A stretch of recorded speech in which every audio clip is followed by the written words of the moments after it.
시청자 여러분 안녕하십니까? 오늘의 이슈를 다양한 시각에서 신속 정확하게 전해드리는 OBS 뉴스 오늘입니다. 오늘 함께하실 두 분 소개해드립니다. 김형주 전 통합민주당 의원, 현경병 전 한나라당 의원 나오셨습니다. 안녕하십니까? 어서 오세요. 안녕하세요.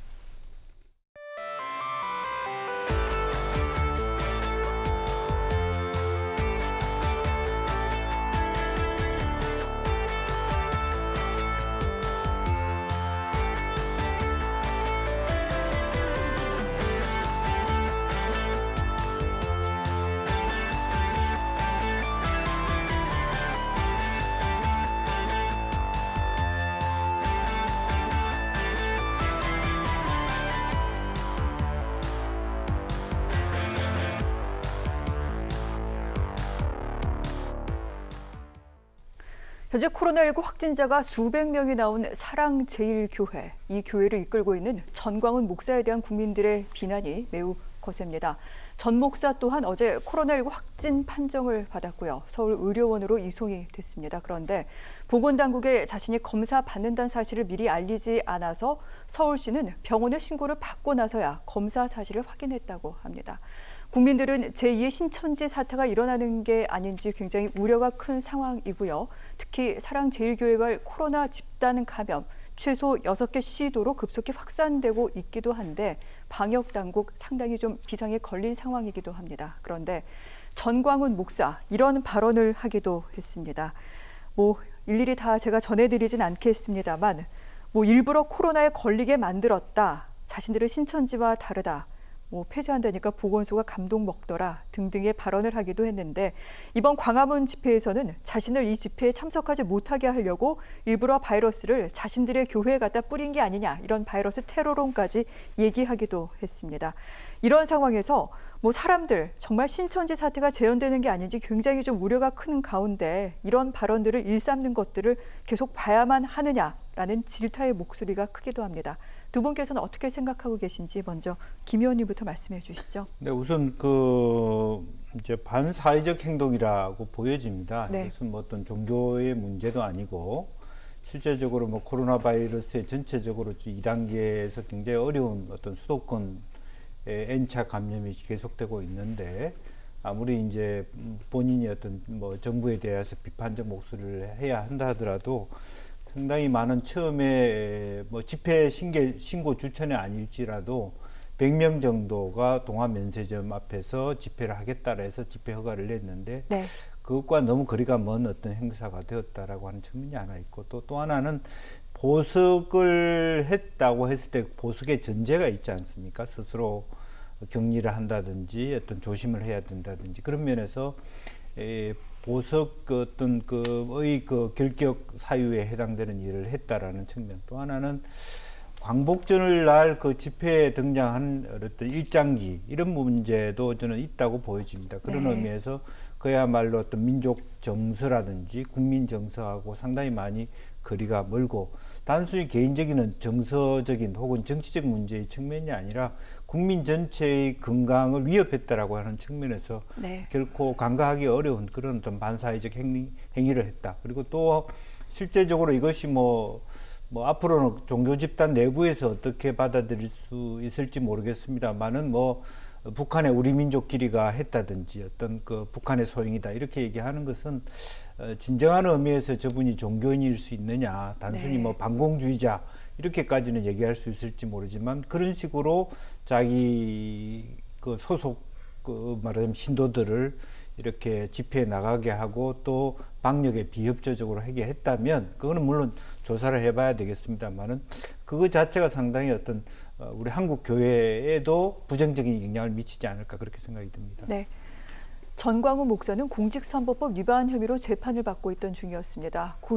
수감되어 있다가 이제 보석이 결정돼서 지금 나와 있는 상태였죠. 그 보석의 조건은 관련된 어떤 집회라던가 위법한 일체의 집회나 시위에 참여해서는 안 된다라는 조건이었습니다. 이 조건도 어겼고 아울러 방역 당국에서 자가 격리를 통보했는데 이 부분에 대해서도 지키지 않았다고 그렇게 얘기가 나오고 있습니다.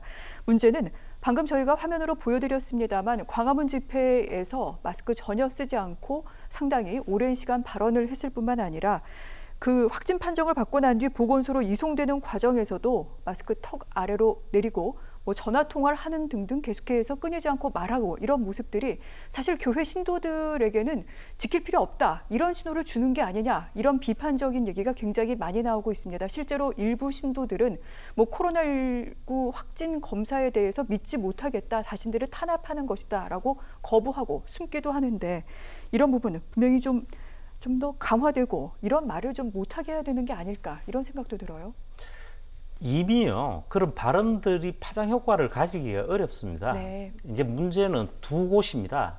지금 말씀하신 사랑제일교회가 있고 광화문 집회가 있는데 네. 사랑제일교회가 그 신도는 교인은 한 3,400여 명 정도 됩니다. 지금까지 그 접촉자 방문을 했을 거 아닙니까? 여러 갈래에서 뭐 일을 보는 분들도 있을 거고 해서 한 4,000여 명 정도 되는 걸로 나옵니다만은 네. 어떻게든 경찰이든 행정당국이 지금 추적을 해서 많이 검사를 하고 자가격리에 들어가고는 있는 것 같아요. 그래도 아직 네. 700여 명이 남은 거예요. 이 부분에 대해서 이제 처리를 잘하는 게 중요한데 이 부분은 있습니다.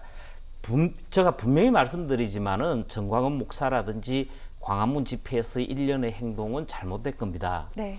그렇다 하더라도 이 부분들을 어떤 정치 프레임이라든지 이분들에 대해서 그 너무 지나치게 비판적으로 접근을 하다 보면 그 접촉자라든지 확진자 특히 이런 분들이 겪은 상황을 제가 좀 알거든요. 그렇게 되면은 굉장히 어려워집니다. 그러다 보면 이분들이 도주나 잠적이나 더 이상 행동들이 나타날 수가 네. 있습니다. 그래서 특별한 행정적 민사적 책임이 없기 때문에 빨리 검진을 받도록 격려성 네. 해서 받으라 이렇게 하는 것이 필요하지 않냐 보고요. 그렇게 안 했을 경우에 본인에게 또 가족과 이웃에 엄청난 불이익이 간다. 네. 이 부분을 알아야 될 것 같아요. 그 다음 부분이 이제 이 광화문 집회인데 이 집회의 주최측 추산으로 5만여 명이 참석을 했습니다. 5만여 명이 참석을 했는데 많은 국민들이 화면을 보셨을 겁니다. 그런데 방역을 하기가 굉장히 어렵고 지키지 않은 모습이 상당히 보였습니다. 그걸 네. 쉽게 확인하실 수 있습니다. 그래서 저는 방역 당국이나 경찰까지 해서 이분들에 대해서 어떻게든 집단별로 많이 오셨거든요. 예를 들어 특히 지방 같은 경우는 네. 그 시도별, 시군구별, 버스별로 온 게 많이 확인이 됩니다. 확인할 수도 있고요. 그래서 그런 부분까지 해서 추적을 해서 네. 검진과 자가격리 조치를 하는 것만이 지난번 우리 1월 20일 날 그 대구 신천지 확진자 나오면서 1차가 있었고 그 다음에 5월에 이태원 클럽발이 있었습니다만은 어떻게 보면은 수도권이기 때문에 인구가 워낙 압축이 돼 있기 때문에 밀집이 된 상황에서 더 위험할 수 있거든요. 네. 그래서 이런 차원의 접근이 빨리 필요하다. 저는 그 말씀을 드리고 싶습니다. 네. 일단 급한 것은 더 이상 확산되지 않도록 이 접촉자 등등을 빨리 좀 검사를 받도록 유도하는 것이 절실하다. 이 부분에 대해서 말씀을 해주셨습니다. 오늘 이와 관련한 정세균 국무총리의 대국민 담화가 오후 5시 있을 예정입니다. 저희가 잠시 후 뉴스를 통해서 신속하게 전해드리도록 하겠습니다. 이 사태와 관련해 정치권에서 그런데 논쟁이 되고 있습니다. 이 부분 지금부터는 좀 이야기를 나눠보도록 할게요. 민주당 내 목소리부터 먼저 소개를 좀 해드리도록 하겠습니다. 김태년 원내대표가 오늘 최고위원회의에서 이런 얘기를 했습니다. 전광훈 목사 당연히 책임져야 되고 아울러 이 8.15 집회를 강행한 통합당 역시 좀 국민 앞 사죄해야 된다. 방조했다라고 얘기를 했습니다. 이외에 이원우 의원이라든가 서른 의원 같은 경우에도 통합당의 책임을 강조하면서 이 부분에 대해서 야당이 사과해야 된다. 다시 한번 얘기를 하기도 했는데 통합당에서는 이렇게 얘기를 하고 있습니다. 왜 자신들에게 책임을 돌리냐. 지난번 서울특별시장 때에도 수만 명이 운집했었다. 아울러 특정 집단에 대한 공격은 오히려 검사 대상자를 숨게 만든다. 오히려 이를 정치 쟁점화하는 민주당의 의도가 의심스럽다. 이렇게 얘기를 했는데 여야 간 공방 어떻게 보십니까? 저는 그 김태년 원내대표의 발언을 직접 듣고 참 의아스럽습니다. 그 사실관계를 정확하게 해줘야 그래야 정치권이 공방과 비방전으로 가지를 않습니다. 제가 뭐 미래통합당 당원이기도 합니다만은 사실 그 정광훈 목사는 자유통일당이라는 정당을 창당한 장본인입니다. 그리고 지난 총선 때 기독자유통일당이라는 게 있습니다. 이런 정당이 있고 또 그 우리 공화당이라든지 보수 우파라든지 이런 부분을 지향하면서도 여러 정당의 갈래가 있는 겁니다. 네. 진행되는 어떠한 과정에서도 미래통합과의 관계가 있을 수가 없는 거예요. 그리고 이제 두 번째 국면이 남는데 그 현장에 전현직 의원들이 몇 분이 간 문제가 있습니다. 네. 그 홍문표 현역 의원이 한 명 있고 원회가 지금까지 확인된 분이 민경욱 전 의원을 비롯해서 3명으로 저는 지금까지 알고 네. 있습니다만은 사실 현장에서는 넓게 퍼져 있기 때문에 여러분들이 참석했을 수가 있습니다.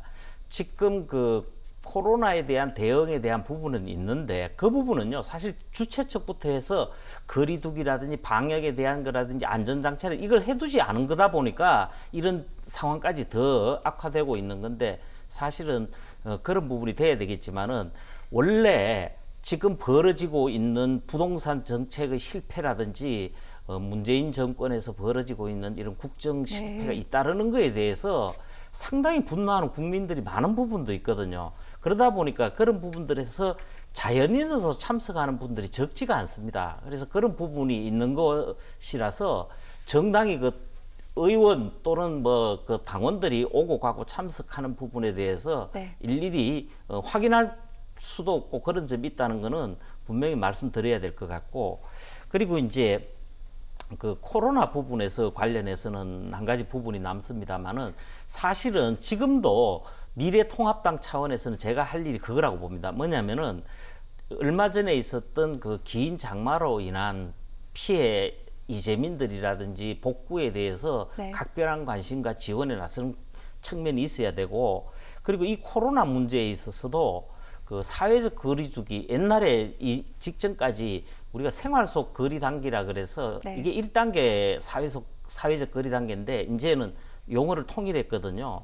지금 이제 서울하고 경기는 2단계로 들어간 것이고 서울은 부산 같은 경우는 지금 또 들어갔습니다. 추가적으로 이런 상황인데 이런 사회적 거리두기에 대한 조치 네. 또 그리고 그에 따른 국민 일반이 해야 될 부분 저는 이런 말씀도 이 기회에 하나 나온 기회에 말씀드리고 싶습니다. 그동안 보면은 제일 효과적인 게 두 가지인 것 같습니다. 개인 방어 차원에서는 마스크하고 네. 손소독제인데 손소독제는 워낙 광범위하게 많이 그리고 많이 일상적으로 하고 있어서 크게 더 강조드리고 싶지 않습니다만은 마스크를 네. 지금과 아닌 형태로 해서 굉장히 여러 갈래로 좀 개발이 되어졌으면 좋겠어요. 마스크 끼는 분들한테 제가 네. 참 많이 들은 말씀입니다만은 답답하다, 오래 끼기 어렵다, 특히 고령자나 노년층들 입장에서 애로사항을 표현하는 분들이 많습니다. 네. 환자들 같은 경우 오래 끼고 있기 굉장히 어렵습니다. 지금 시간이 상당히 흐르고 있는데 이런 부분들에 대해서 건설적인 대안도 미래통합당 차원에서 필요하지 않느냐 생각을 해봅니다. 알겠습니다. 통합당, 공당의 입장에서 어떤 일을 해야 되는지 이 부분에 대한 조언까지 해주셨는데 그렇다면 김 의원님 한번 여쭤보고 싶은 게 지금 통합당의 입장은 이런 것 같습니다. 여당이 민주당이 지금 여러 가지 실정으로 좀 민심을 얻지 못하고 있으니까 이를 통합당으로 좀 시선 돌리기를 하는 게 아니냐. 그래서 지금 통합당의 책임을 얘기하는 게 아니냐 이런 입장인 것 같은데요. 이제 실제적으로 이 집회가 뭐 통합당이 주최했거나 주도했거나 그렇지 않기 때문에 뭐 통합당이 전적으로 책임지라라고 하는 것은 좀 과도하다고 볼 수는 있겠죠. 이제 네. 그럼에도 불구하고 그 전부터 통합당은 장외로 나가자는 내부 목소리가 있었습니다. 장외도 나가자 했을 때 누구와 손을 잡을 것이냐, 저는 정강훈 목사하고 손을 잡게 될 것이라고 네. 보여졌고 그런 유혹이 있었고 최근에 특히나 이제 여야 간의 어떤 지지율의 어떤 격차가 이렇게 역전되는 상황이 있다 보니까 상당히 어떤 자신감을 가지고 있는 것도 사실인 것 같고 그래서 기본적으로 뭐 아까 현 의원님이 정광훈 목사 무슨 당의 어떤 대표다 했는데 많은 사람들이 정광훈 목사가 소속돼 있는 그 당을 알기나 알고 그 당을 생각하면서 참가했겠습니까? 그렇지 않고 대체로 수많은 사람들이 미래통합당의 지지자, 미래통합당이 잘하고 있는 것에 대해서 지지하는 이제 그런 목소리일 것이고, 그 안에 자연스럽게 무슨 특정 정당이라고 말하기는 어렵지만 대체로 보수 진영의 어떤 구성원들이 네. 포함되어 있었을 것이다. 실질적으로 보면 뭐 차명진 의원부터 해서 김진태 뭐 각각 물론 뭐 현 의원님 현직은 한 분밖에 안 계십니다만 전직 의원님들이 계셨다라고 하는 것은 어쨌든 내부적으로는 전체적으로 네. 반정부 시이고, 이 반정부 시에 대한 상당히 많은 구성원들이 미래통합당의 지지자다 이렇게 볼 수 있을 것 같아요. 거기까지는 무리가 없는데 이제 그런 의미에서 조금 그것이 미래통합당에 힘을 받쳐주는 어떤 긍정적인 요소가 있다 하더라도 좀 미래통합당 유혹을 참고 네. 가급적이면 좀 자제해달라. 국민 전체의 코로나19 사태에 대하여 특히 미래통합당 당원들이라도 그 강화문 집회에 가는 것을 자제해달라. 이렇게 얘기하는 것이 훨씬 정상적인 어떤 태도가 아니냐. 이제 그런 부분에 대해서 말하자면 어떤 뭐 마치 그 강 건너 불구경하는 것에 대하여 네. 좀 아쉽다. 그렇게 우리 얘기할 수는 있겠죠. 네. 자, 그렇다면 통합당이 왜 자제해달라는 그런 말조차 못한 것일까요? 이런 얘기가 나오고 있습니다. 지금 통합당 지지율 오르고 있고 뭐 수해 현장에서의 모습이라던가 호남 끌어안기 등등 중도층으로 한참 외연을 확장하고 있는 상태인데, 전광훈 목사, 통합당 인사가 아니다라는 것은 분명히 얘기하고 있습니다만 그 외에 또 다른 이야기들도 있습니다. 주호영 원내대표 같은 경우에는요, 광화문 집회는 잘못된 것이 맞는데, 그런데 수많은 사람들이 감염 우려에도 불구하고 여기 참석했다. 이 메시지는 좀 별개로 봐야 된다. 이런 얘기를 하기도 했습니다. 이외에도 김종인 비대위원장, 하태경 의원 등의 발언도 저희가 이렇게 소개를 해드리겠는데요. 주호영 원내대표의 발언에 대해서 좀 모호하다, 애매하다, 왜 선을 긋지 못하냐, 이런 얘기도 나오는 것 같습니다. 이제 뭐 그런 부분들이 뭐 본인의 스타일일 수도 있죠. 실제적으로 뭐 방금 제가 말씀드렸습니다만은 큰 틀에서의 그런 유혹을 떨쳐버리지 못하는 거죠. 또 한편으로는 공포감이 있다고 봅니다. 좀 다소 네. 지나치게 더 극우적 요소로 돼 있는 당이라고 하는 것 속에는 중도도 있고 그 당을 지지하지만 좀 더 거구도 있는 뭐 그런 구성원들인데, 그분들에 대해서 비판할 어떤 그 용기 이런 것들은 아직 없다, 그렇게 봐야 될 것 같고요.